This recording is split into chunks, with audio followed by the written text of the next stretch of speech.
Tentang pemirsa ke dalam acara pembacaan dari pelajaran Sekolah Sahabat Kita. Pelajaran Sekolah Sahabat Kita masih diambil dari sebuah buku yang berjudul Kitab Matius. Sebuah kitab yang pastinya akan kembali mengajak kita untuk melihat, mengenang kembali perjalanan kehidupan Yesus dari kelahirannya, kematiannya, pengajarannya, dan bagaimana pelajaran tersebut dapat kita praktekkan dalam kehidupan kita pada saat ini. Saat ini kita membaca dalam sebuah judul besar mengenai khotbah di atas bukit.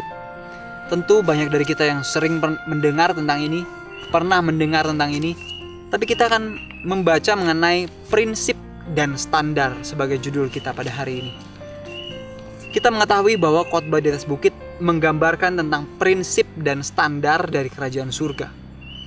Jadi seperti itulah kira-kira kerajaan surga, seperti yang dituliskan di dalam buku Matius, di Matius 5-7. Saya juga mengajak pemirsa di rumah untuk mengambil Alkitab Anda. Anda bisa tandai Matius 5-7 dan Anda bisa dan perlu membacanya secara pribadi di rumah.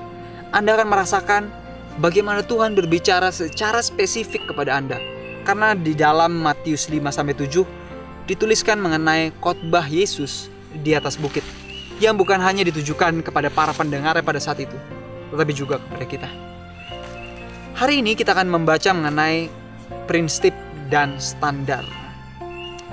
Mungkin kalau kita membaca sekilas tentang khotbah di atas bukit, awalnya Yesus memberitahukan tentang ucapan berbahagia. Ucapan berbahagia yang diberitakan kepada orang banyak saat itu. Lalu berikutnya Yesus menceritakan tentang seperti apa seharusnya kehidupan dari pengikut Kristus, pengikut Tuhan. Mereka adalah terang dunia, garam dunia. Dan berikutnya seolah-olah Yesus memberikan tentang penekanan moral.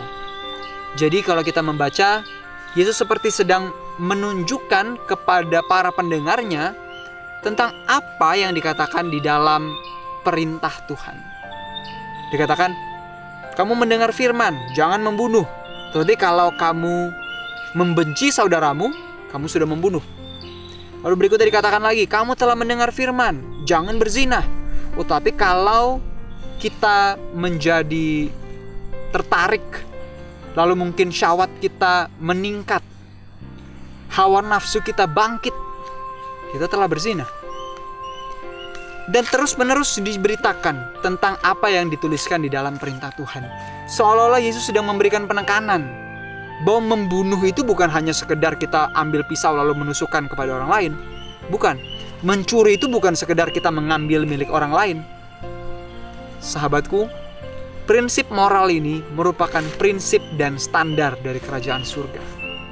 Sebuah informasi yang kembali diajak kepada kita untuk kita ketahui agar kita praktekkan dalam kehidupan ini. Mari kita baca.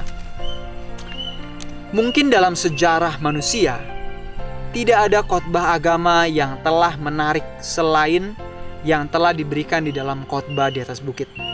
Mungkin ada banyak khotbah yang menarik, tetapi khotbah di atas bukit bukan hanya menarik kalangan Kristen saja. Dikatakan bahkan orang-orang yang menolak Yesus sekalipun tetap mengagumi etikanya dan khotbah yang dia sampaikan yang dituliskan dalam Matius 5-7. Bayangkan, ini ada orang yang menolak dia. Tapi saat mereka membaca khotbah Yesus, dikatakan, mereka sangat tertarik dengan pengajarannya. Bahkan selanjutnya di dalam The New American Commentary dikatakan juga, Mahatma Gandhi, mungkin dalam bahasa Indonesia kita kenalnya. Dia pun adalah salah seorang yang terkenal yang mengagumi ajaran ini. Ajaran dari Kristus yang dituliskan di dalam Matius 5-7. Itulah mengapa kita bisa melihat di saat peristiwa yang terjadi di India, di saat mereka sedang dijajah, Mahatma Gandhi dia mengetahui pengajaran dari Yesus tersebut. Akhirnya gantinya mendukung agar mereka menggunakan senjata juga untuk mengalahkan penjajah. Mereka bahkan tidak mau membalas atas perlakuan buruk yang dilakukan oleh penjajah. Sahabatku, ada salah satu kutipan yang dikatakan oleh Mahatma Gandhi juga adalah, apabila setiap umat Kristen yang mengikuti Kristus menghidupkan benar-benar apa yang Kristus katakan di dalam firman-Nya, maka dia pun rindu untuk menjadi orang Kristen, menjadi pengikut Kristus. Tetapi sayangnya karena pada saat itu dia tidak bisa melihat ada pengikut Kristus yang betul-betul setia mengikuti apa yang firman Tuhan katakan. Dia tidak melihat contoh hidup itu. Betapa sangat disayangkan. Biarlah kita membaca kembali di dalam Matius 5. Matius pasal 5 sampai pasal 7. Kita renungkan secara pribadi akan setiap firman yang Tuhan katakan. Bagaimana itu adalah sesuatu yang sangat praktis yang dapat kita praktekkan dalam hidup. Ada juga dikatakan, kalau ada orang yang minta bajumu, berikan juga jubahmu. Kalau ada orang yang memintamu berjalan 1 mil, berjalanlah bersamanya 2 mil. Tambahkan 1 mil yang lebih. Sahabatku, kalau ada orang yang meminta kita untuk mengerjakan sesuatu, itu artinya kita harus berikan bukan hanya yang terbaik, tapi lebih daripada yang terbaik. Inilah cara Kristus mengajar. Bahkan dikatakan kalau ada orang yang menampar pipi kananmu, berikan juga pipi kirimu. Bukan satu hal yang mudah untuk dipraktekkan tentunya. Bukan satu hal yang alami ada dalam diri kita untuk memberikan diri kita ditampar kembali di saat kita sudah ditampar. Di saat kita sudah diejek, kita masih bisa tersenyum dan memaafkan orang itu. Tentu bukan satu hal yang mudah. Tapi bukan berarti tidak mungkin. Karena Tuhan mengajak kita untuk menjadi sempurna seperti Dia sempurna. Kesempurnaan di dalam kasih. Bukan kesempurnaan hanya melalui kata-kata atau apa yang dilihat oleh orang lain. Mari kita lanjut. Khotbah yang Yesus sampaikan dalam khotbah di atas bukit ini telah dilihat dari berbagai cara. Beberapa orang melihatnya sebagai standar moral yang tinggi yang tidak mungkin, yang mengarahkan kita untuk tersungkur dan mendorong kita untuk menuntut kebenaran Yesus sebagai harapan satu-satunya kita yang telah jatuh terlalu jauh terpisah dari standar Tuhan, kemana Tuhan memanggil kita sebagaimana dinyatakan dalam khotbah di atas bukit. Jadi seharusnya di saat kita membaca mengenai khotbah Yesus di atas bukit itu, gantinya kita merasa, oh saya mau lakukan ini. Harusnya kita menyadari kita tidak bisa lakukan itu. Kita harusnya itu dikatakan tadi seperti tersungkur dan berserah, mengatakan Tuhan, prinsip itu terlalu jauh, terlalu berat. Saya tidak mampu lakukan ini dengan kekuatan saya. Dan itu akan mendorong kita untuk kembali percaya bahwa bersama Tuhan kita dapat praktekkan prinsip itu. Sahabatku, bagaimana dengan kita pada saat ini? Kita yang telah mendengar firman, kita yang mengaku sebagai pengikut Tuhan. Apakah kita mau datang kepada Tuhan, menyadari kekurangan kita, kelemahan kita, menyadari bahwa dengan kekuatan kita tidak bisa lakukan itu. Kita tidak bisa menjalankan seperti yang dikatakan di dalam khotbah di atas bukit. Tapi jika kita datang kepada Tuhan, berserah kepadanya, kita akan menyadari Tuhan akan memberikan kita kekuatan. Bersama Kristus kita akan dapat mempraktekkan kebenaran dari firman itu.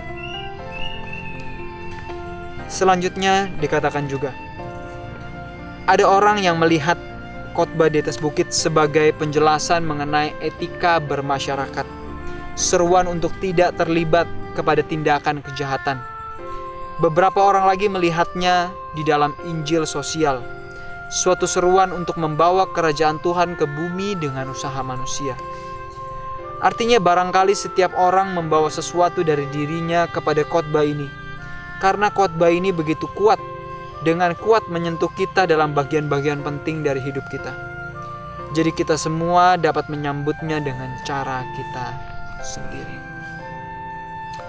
Ellen White menulis di dalam buku Alpha dan Omega jilid 5 halaman 319.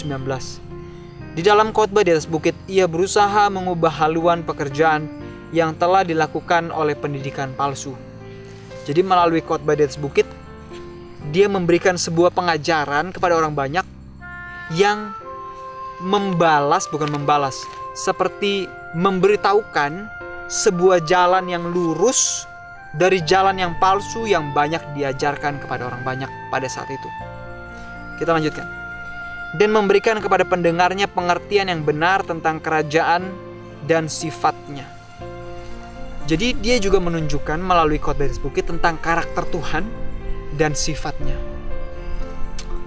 Mari kita lihat terlebih dahulu pendidikan yang salah seperti apa yang diluruskan oleh khotbah Yesus di atas bukit. Ucapan berbahagia yang pertama yang dikatakan adalah berbahagialah orang yang miskin di hadapan Tuhan. Ini sangat bertentangan dengan pengajaran pada saat itu, di mana orang banyak berpikir dan orang banyak diajari oleh para imam bahwa kamu hanya bisa bahagia kalau kamu kaya. Kamu hanya bisa berbahagia kalau kamu sudah merasa diri benar, kalau kamu sudah lakukan ini dan itu, dan merasa diri kamu kaya. Bukan hanya kaya akan harta duniawi, tapi juga harta rohani. Sehingga seolah-olah kebahagiaan datang dari apa yang kita miliki dan apa yang kita lakukan. Yesus selalu meluruskan pemikiran itu. Dikatakan, berbahagialah orang yang miskin di hadapan Tuhan.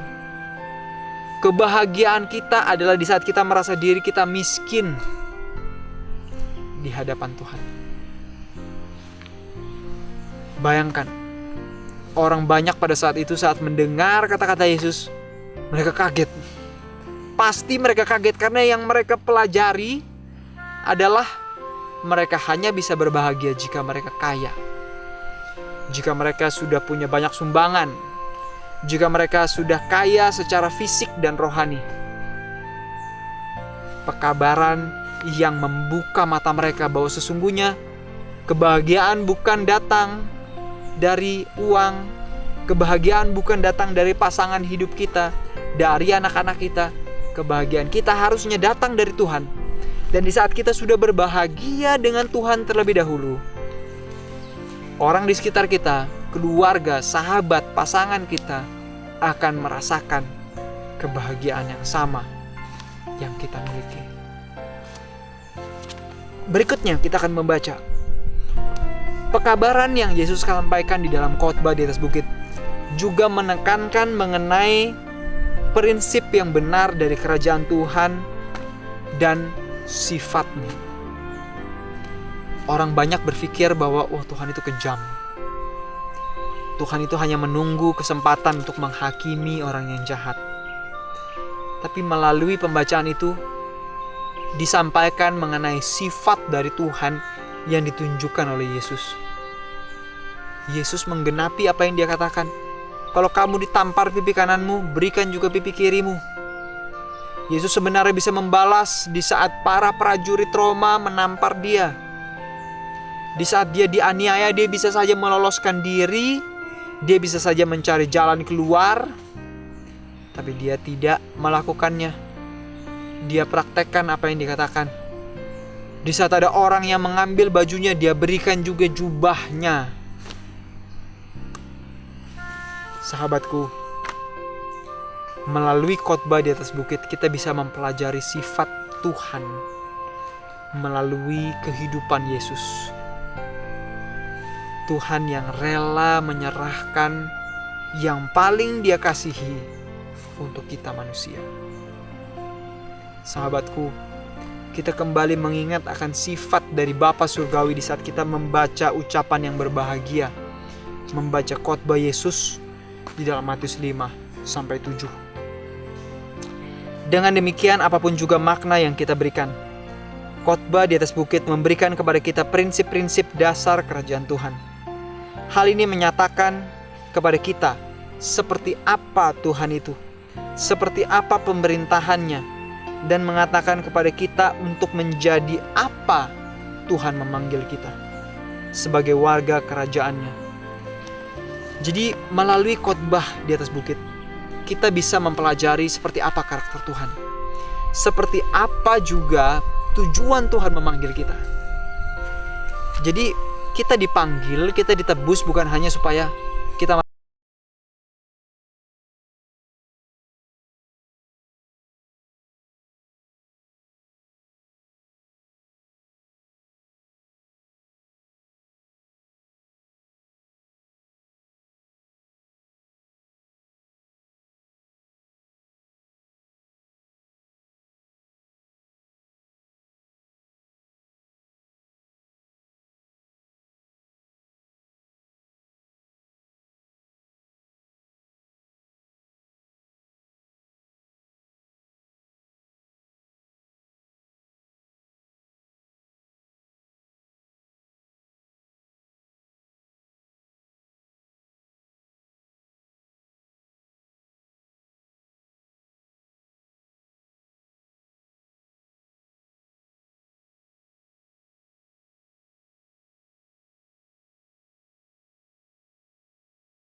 bacalah Matius 5 sampai Matius 7. Minta kepada Tuhan untuk menolong kita melihat dasar dari kebenarannya, agar kita dapat praktekkan dalam kehidupan kita masing-masing. Sampai bertemu lagi, dan Tuhan memberkati.